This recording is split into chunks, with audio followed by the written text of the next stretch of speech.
Good morning, everyone. Thank you so much, Bindya, for that kind introduction. We've spoken in the past recently where we have met Nifty. हमने किया था एक title Nifty at 13,000, and then we did a title on COVID second wave, how you should invest, and then we did a series on the budget that Nirmala Sitharaman ji had unveiled on the 1st of February. Thank you so much. बहुत ही overwhelming response मिला उसका, बहुत ही प्यारे follow up questions उसके आए, and we felt that this time we needed to come to you in a language that you understand the most. और इसीलिए इस बार का जो हम वेबिनार कर रहे हैं, जो हम स्टूडियो इवेंट कर रहे हैं, वो प्योर प्ले हिंदी में कर रहे हैं आप लोगों के लिए। और ये रिक्वेस्ट पे किया जा रहा है कि आज का जो टॉपिक है स्पेशली उस चीज को लेके हम बहुत ही सरल, बहुत ही स्ट्रेट फॉरवर्ड लैंग्वेज में आप तक समझा पाए वो चीजें जो आपके लिए मायने रखेंगी आज और कल के लिए। मोर इम्पोर्टेंटली आपको ये सीखना है कि कल क्या रेलेवेंट था, क्या वो आज रेलेवेंट है कि नहीं। और यही मैंने समझाने की कोशिश की थी। एक छोटा सा यूट्यूब टीजर आप तक पहुंचा होगा, बिकॉज बहुत सारी चीजें जो हम सोचते हैं आज की डेट में रेलेवेंट, वो रेलेवेंट नहीं है। और जो कल रेलेवेंट होने वाली है, अगर उनको आप आज नहीं पहचान पाए तो आप अपनी वेल्थ नहीं बना पाएंगे, इनफैक्ट आप वेल्थ डिस्ट्रक्ट करेंगे। This is the whole reason why we wanted to hold this seminar today. और उसको शुरुआत करने से पहले मैं कहते हैं ना, कर्टन के पीछे जो मेहनत करता है उसको कोई रिकग्नाइज नहीं करता। तो इन वेबिनार्स को आप तक पहुंचाने में कुछ लोग हैं जिनका सहयोग, जिनका साथ रहा है, जिनकी हेल्प के बगैर ये पॉसिबल नहीं हो पाता। मैं आज उनको शुक्रिया कहना चाहता हूँ इस माध्यम के जरिए, जिनमें की चंद्रमणि, जिनमें की Vinay, Aditya Bapat, and most importantly our visionary Manish Goyal himself, जो कि हमें इस डायरेक्शन में गाइड करते हैं और उन्हीं की डायरेक्शन से हम आप तक ये सीरीज ले पाते हैं। बिकॉज आर की एक फंडामेंटल फिलॉसफी रही है, आज नहीं, जब से हमने स्टार्ट किया है, कि हमारा पहला जो हमारा फोकस का एरिया है वो है इन्वेस्टर एजुकेशन। और इसको मद्देनजर रखते हुए जो कुछ हम कर रहे हैं आज और कल करते रहेंगे, आप तक पहुंचते रहेंगे, उसमें जो कुछ योगदान हमसे हो पाए उसके लिए हम आ, बिल्कुल कमिटेड हैं अपनी तरफ से। तो शुरू करते हैं। um, आज का टाइटल बड़ा इंटरेस्टिंग है, because if you really want to understand investing आज और कल को लेके, तो आपको कल जो हुआ वो समझना पड़ेगा। आपको कल इसलिए समझना पड़ेगा बिकॉज कुछ चीजें थी रेलेवेंट जो पहले बहुत मायने रखती थी, आज ही रखती हैं, by the way, don't get me wrong. But उनमें से बहुत सारी ऐसी चीजें हैं जो आपको मालूम ही नहीं है। आप अनकॉन्शियसली उन चीजों को आप करते जा रहे हैं, लिटिल रियलाइजिंग कि आप वेल्थ नहीं क्रिएट कर रहे, राइट? आप इनफैक्ट वेल्थ को डिस्ट्रक्ट कर रहे हैं, और वो बहुत इंपॉर्टेंट है आप तक आज पहुंचाना। सो पहले ये विजिट कर लेते हैं कि कल जो कि बीत गया उसमें क्या क्या चीजें रेलेवेंट थी और क्या क्या चीजें बेसिकली काम करती थी। तो इन इन द यस्टर ईयर्स अगर हम देखें, बेसिकली मैं एक पंजाबी फैमिली से बिलोंग करता हूं, तो पंजाबी मिडिल क्लास फैमिली में अगर एफडी ना हो तो पता नहीं क्या ना हो। तो जब कभी हम घर पे बातें करते थे तो मुझे डिस्टिंक्टली याद रहता था, मैं मम्मी से पूछता था कि डैड कहाँ गए, तो एक जवाब होता था बैंक गए हैं एफडी कराने। तो उस समय ना मुझे मालूम था, मैंने पूछा ना, मम्मी इतना ज्यादा इंक्लाइंड थी मुझे बताने के लिए कि एफडी का मतलब क्या है, बट इतना मालूम था कि एफडी करते हैं जिससे पैसे बचते हैं, जिससे पैसे बनते हैं, right? And that is how naive हमारी अंडरस्टैंडिंग थी एफडी को लेके। फिक्स डिपॉजिट्स जो कि आप करते आए हैं, जो कि आज की डेट में रेलेवेंट है कि नहीं है, एक सेकंड लगा के उसको हम विजिट करते हैं। बिकॉज जो डेटा मैं आपको प्रेजेंट करने वाला हूँ, अगर वो डेटा आप ध्यान से देखें, आपकी आंखें खुल जाएंगी कि यहाँ आज की डेट में जो इंटरेस्ट रेट्स मिल रहे हैं आपको और जो आउटलुक है फिक्स डिपॉजिट्स को लेके, आपकी वेल्थ डिस्ट्रक्ट हो रही है, right? And more importantly, if you were to see this new asset that people keep talking that it is new every day, actually वो नया नहीं है। शुरुआत होती है हर घर में कि काश एक छोटा सा घर हो, और फिर शुरुआत होती है कि ये घर थोड़ा सा बड़ा हो, और फिर शुरुआत होती है कि ऐसा एक छोटा सा और घर हो, फिर और शुरुआत होती है कि ऐसे 2 घर हो जहाँ पे किराएदार तो रह सकें। तो ये एक ऐसी रियल एस्टेट की इन्वेस्टमेंट क्लास है जो कल भी रेलेवेंट थी, आज भी रेलेवेंट है और कल भी रहेगी। बट एक चीज़ आपको ध्यान में रखनी है और ये पूछनी है कि ये रिटर्न जो आप एक्सपेक्ट कर रहे हैं इससे, क्या वो आपको कल के ज़माने में, कल की इन्फ्लेशन को देख के रेलेवेंट रख पाएगी एसेट क्लास? इसके ऊपर 2-3 स्लाइड्स हैं, उसको कवर करते हैं। नेक्स्ट इज़ बचपन में जाके जब हम इन चीज़ों को देखा करते थे, एक एक बार मैं अपने फ्रेंड के साथ, तो उसने कहा कि वो अपनी पासबुक अपडेट करने जा रहा है पोस्ट ऑफिस में and I thought he was joking because post office में पासबुक कौन अपडेट करने जाता है? पोस्ट ऑफिस में तो स्टैम्प लेने जाते हैं ना। पोस्ट ऑफिस में तो आप वो करने जाते हैं ना क्या कहते हैं स्पीड पोस्ट करने जाते हैं। But little did I know that post office also has the saving schemes that were relevant then. आज की डेट में मुझे नहीं मालूम कि पोस्ट ऑफिस में आपकी सेविंग स्कीम से कितने लोग इन्वेस्ट करते हैं, करते भी हैं तो क्या करते हैं? Gold and this is something that we will speak which is very close to everyone's heart as Indians because ये एक ऐसी एसेट क्लास है जिसको हम लेट गो नहीं करने वाले राइट इसके ऊपर बड़ी इंटरेस्टिंग सी चीज निकल के आई है रिटर्न्स के लिए और उसको हम बहुत केयरफुली देखेंगे एंड बाय एंड लार्ज ये जो नेक्स्ट एसेट क्लास है वो may be not that relevant but peer lending होती थी कभी डैड किसी को लोन दे देते थे या कभी आप किसी को लोन देते थे तो ये other form of investment classes जहाँ पे एक rate of interest between the peers was already there right now अगर मैं आपसे पूछना चाहूँ कि अगर आज आपके डैड आपके आपके फैमिली में जो भी बुजुर्ग हैं अगर एक वसीयत लिखना चाहें तो उन वसीयत में कौन सी एसेट क्लासेस आएंगी अगर आप वसीयत के हैं हकदार तो most of what I presented right now to you of FDs real estate post office तो पता नहीं gold will feature in that वसीयत एक चीज उस वसीयत में फीचर नहीं करेगी गेस व्हाट एक चीज जो नहीं फीचर करेगी वो है इक्विटीज उस वसीयत में इक्विटीज नहीं आएंगी बिकॉज ना डैड ने इतना एग्रेसिवली इन्वेस्ट किया इक्विटीज में और मुझे नहीं मालूम कि उनके डैड के टाइम पे इक्विटीज वाज इवन प्रेजेंट और was relevant at that time because equities को लेके हमारी कुछ कुछ मान्यताएं हैं कुछ वहम है कुछ फियर है कि इक्विटीज मतलब you doing something which is very risky equities मतलब you are willing to take a gamble equities मतलब you are willing to take the shortcut in order for you to get wealth and equities मतलब that it is everything else but good और ये break करना बड़ा मुश्किल है भाई ये लोगों को सोचना इक्विटीज के लिए कि ऐसी इस किस्म की मान्यताएं क्यों हैं इस किस्म के लोगों के थॉट्स क्यों हैं एक एनालिसिस किया है आपको बताने के लिए कि ऐसा क्यों है will visit that particular part but okay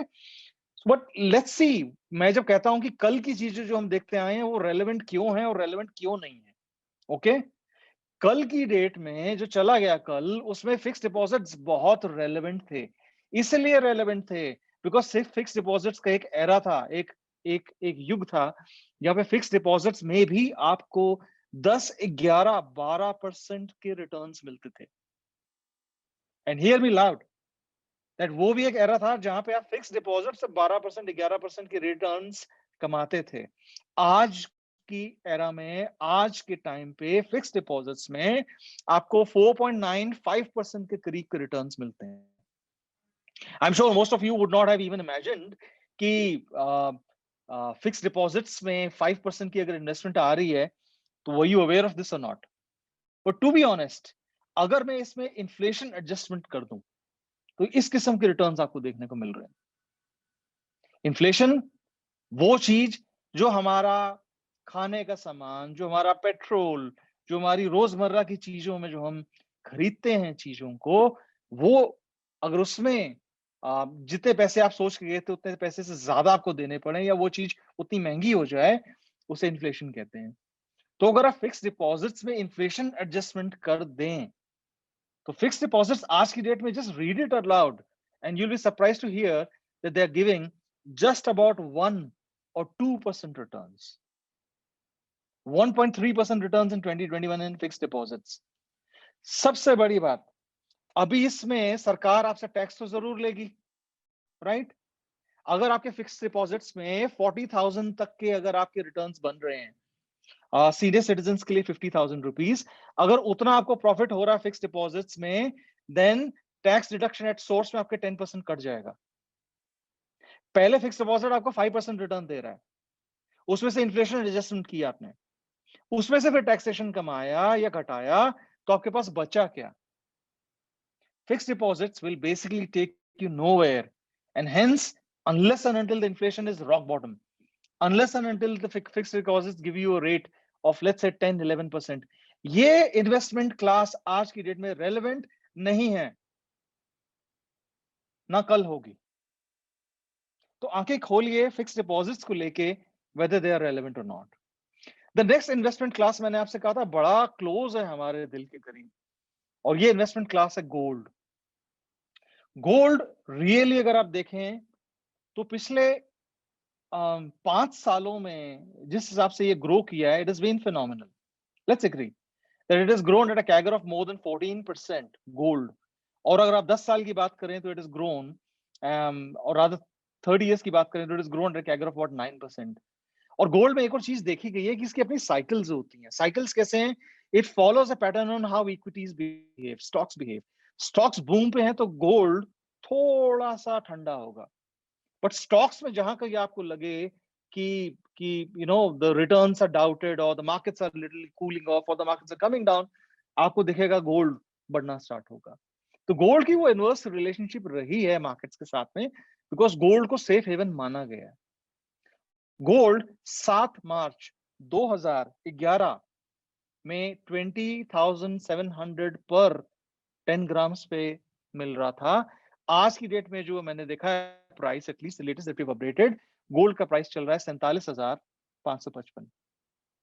gold has actually multiplied by 2.5 times in the past 10 years. याद रखिएगा मैं क्या कह रहा हूं, gold has multiplied by 2.5 times in the past 10 years. This asset class offers you a very good hedge against inflation. कहने के लिए अगर आप इन्फ्लेशन को बीट करना चाहते हैं तो गोल्ड में अगर आप इन्वेस्ट करना चाहते हैं, it's a good asset class. And कहा जाता है कि गोल्ड में आपका एक्सपोजर होना चाहिए। गोल्ड में आपका एक्सपोजर करीबन 10% भी हो तो इट इज गुड।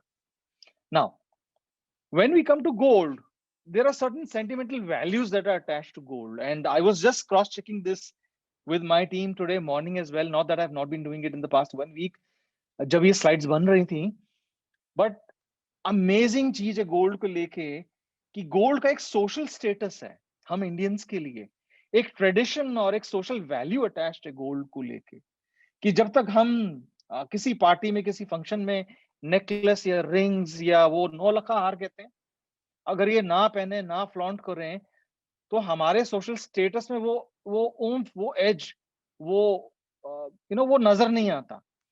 इसीलिए गोल्ड जब कभी हम पहनते हैं, जब कभी हम दिखाते हैं, एक प्रोस्पेरिटी की आइडेंटिटी माना जाता है गोल्ड। मोर इम्पोर्टेंटली गोल्ड, जैसे हम कहते हैं ना कि इनके पास कितना तोला गोल्ड है, तोला, यू नो व्हाट तोला इज, राइट? तो इनके पास कितना तोला गोल्ड है, दैट इज बेसिकली रिलेटिंग इनके पास कितनी वेल्थ। अब मैं आपसे पूछूं आपके पास कितने शेयर बजाज फाइनेंस का, मैं आपके पास कितना तोला सोना है, तो आप कहेंगे तोला सोना इज ऑलवेज बजाज फाइनेंस, ये क्या ले आए आप, राइट? ये पैराडाइम है, आप इस चीज को समझिए, that that this is going to get very interesting, right, as we go along.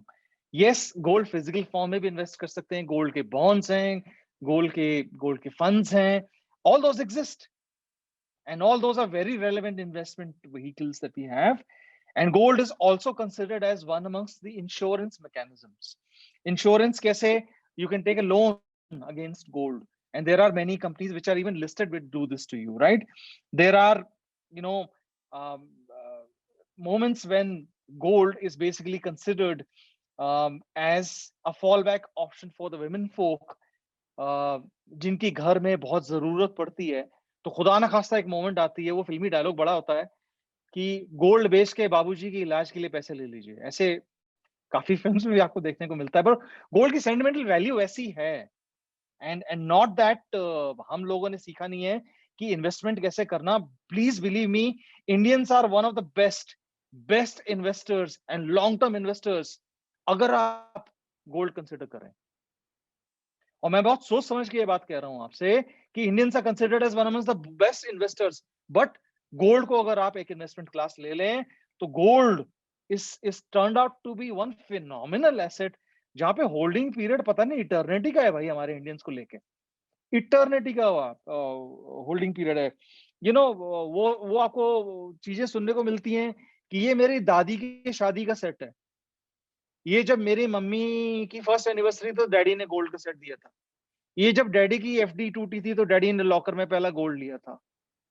ये मतलब हम 10 साल 20 साल 25 साल 30 साल पुरानी बातें भी कहते हैं, वो भी आज गोल्ड के लिए रेलेवेंट हैं, and they exist and they apply.